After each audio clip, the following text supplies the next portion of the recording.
Яғни роддомдағы дәрігерлердің салғырттығынан 3 сағат қана мысалы өмір сүреді деп, мүлдем адам болмайды деп, менде барлық органым отказ берді да, жүрегім тоқтады деген сияқты. Адам қатарына қосылу 3 сағат өмір сүреді дегеннен кейін жолдасым күн ұзағы қасымда болды. Маған тек қана шет елде ғана аяқ киім жасалады жүру мақсатында. Кішкентай детдомда мысалы балалар бар, соларды мысалы асырап алып, оларды да адам қатарына қосу. Ақ жаулықты әже болып, жолдасым ата болып отырсақ, бірнеше немере тәрбиелеп, сондай үлкен бір атаққа ие болу.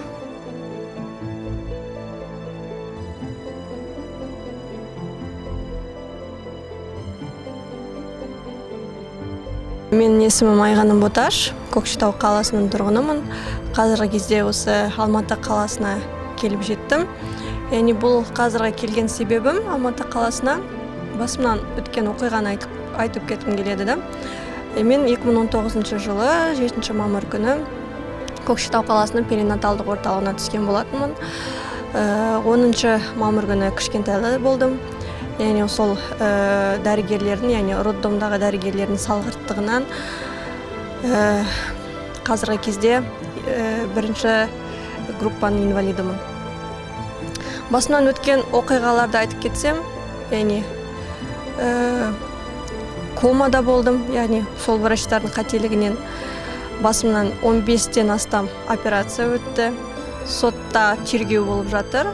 Яғни оның барлығын тергеу өткеннен кейін кімнің кінәлі, кімнің не істегені, қалай істегенін айтып жариялаймын. Бір баланың анасымын, біреудің қызымын, және де сол себепті тек қана күресуге дайын. Мамандығым менің ұстаз, ол шәкірт тәрбиелеу. Осыны басымнан өткен жағдайдан кейін енді саусақтарым ампутация болды, аяғым мысалы, аяғыма қазір ампутация болды мысалы. Соның өзінде қазір мен енді жұмысқа бара алмаймын, нетрудоспособны деуге болады. Сол себепті енді алдағы мақсатым осы протездерді алып, мүмкіндігімше өзімнің арманымды сол ұстаз болып, өз арманымды орындау, мысалы адам қатарына қосылу. Бір мезетте өмірдің 180 градусқа өзгеріп кетуі мен үшін бір үлкен бір не болды да, қатты сынақ болды да, себебі қолдаған менің ата-анам, менің жолдасым, және де туыс бауырларым. Өте сондай қиын жағдай болды. 3 сағат қана мысалы өмір сүреді деп, мүлдем адам болмайды деп. Себебі менде барлық органым отказ берді да, жүрегім тоқтады деген сияқты.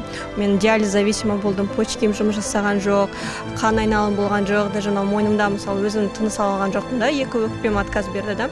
Күйеуім айтатында, сен өзі осыдан өзіңді аман есен шық, қалғанын өзі аман есен өзім көтеріп, өзім сені нетіп тұрғызамын деп.